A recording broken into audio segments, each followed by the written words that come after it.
Hello, good morning, class. Today we will be studying about chapter number 12, that is ratio and proportion. तो जैसे chapter का नाम है ratio and proportion, तो सबसे पहले हमें क्या पता होना चाहिए कि रेशो क्या होती है। जब हम किसी भी दो नंबर का डिफरेंस या रिलेशन देखते हैं तो उसे हम क्या कहते हैं उसे रेशो। जैसे एग्जाम्पल लेते हैं, मान लीजिए एक क्लास है, क्लास में गर्ल्स कितनी हैं 20 और बॉयज़ कितने हैं 25। और अगर हमें कोई कहे कि हमने रेशो निकालना है किसका, गर्ल्स का टू द बॉयज़, तो हम कैसे निकालेंगे? कितने नंबर ऑफ गर्ल्स है हमारे पास 20 और कितने नंबर ऑफ बॉयज़ हैं 25। तो रेशो क्या होगा 20:25। जो ये दो डॉट्स दिख रही हैं आपको, ये क्या होता है रेशो का साइन। क्या है ये? रेशो का साइन। ठीक है, अब देखिए 20:25 हुआ रेशो, इसको हम और कैसे लिख सकते हैं 20/25। ठीक है, अब हम सबको पता है कि ये दोनों के दोनों किस पे जा रहे हैं, किस पे कट हो रहे हैं 5 की टेबल पे। दोनों का कॉमन फैक्टर्स क्या है 5। तो ये क्या हो गया 5 की टेबल पे अगर हम काउंट करें तो 20 कितने पे आता है 4 पे, और 25 कितने पे आता है 5 पे। तो रेशो क्या होगी 4:5। ठीक है, तो हमें जो भी नंबर दे रखा होता है उसका शॉर्टेस्ट निकालना पड़ता है, मतलब मिनिमम पे जाना पड़ता है। हमें बताना पड़ता है कि सबसे लीस्ट इसका क्या होगा, वो हमारी अप्रोक्स हमारी प्रॉपर रेशो होती है।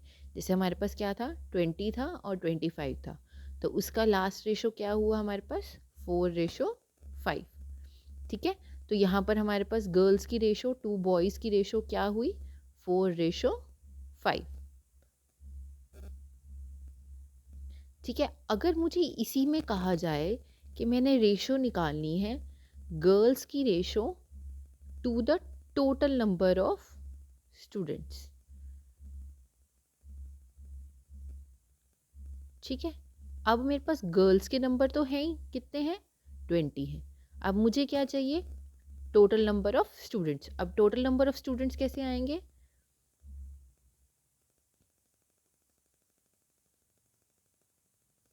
जब मैं गर्ल्स और बॉयज़ के दोनों के ऐड कर दूंगी। तो वो कैसे आए 20+25, तो वो कितना हो गया 45। और अब मुझे रेशो किसकी चाहिए थी, ratio of girls ratio total students. तो मेरे पास रेशो क्या आ जाएगी, गर्ल्स की कितनी थी 20 और बॉयज़ की कितनी है 45। और इसको मैं और कैसे लिख सकती हूँ 20/45। तो ये दोबारा हमने अगर कट किया 5 पे तो क्या आया 5:9, सॉरी 4:9। ठीक है, ये तो हो गई रेशो की बात। अब इसके बाद हमारे पास नेक्स्ट टॉपिक क्या है, इक्विवेलेंट रेशो।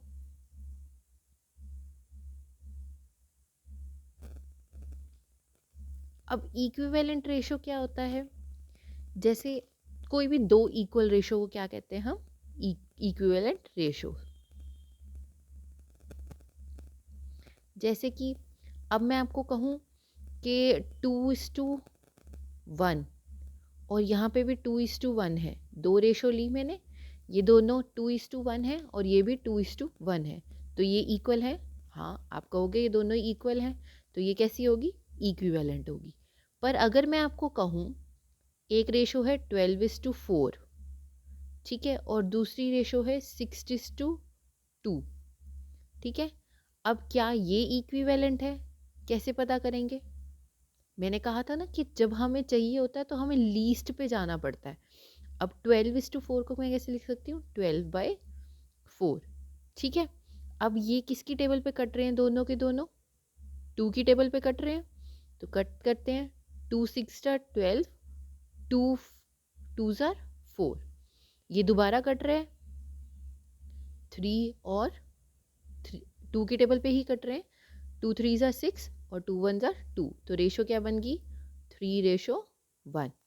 अब इधर आते हैं, 6/2 था, इसको किया 6/2 था, ये भी 2 की टेबल पे कट हो रहा है। 6 3 ज़ा सॉरी 2 3 ज़ा 6 और 2 की टेबल पे ये कितने पे जाता है 1 पे, तो रेशो क्या बन गई 3:1। अब ये दोनों इक्वल हैं, हाँ ये दोनों इक्वल हैं, तो इसलिए हमारी जो 12:4 था और 6:2 था वो भी हमारी क्या थी इक्विवेलेंट रेशो। ठीक है, समझ आ गया इक्विवेलेंट रेशो हमने क्या किया था, मैं दोबारा रिपीट करती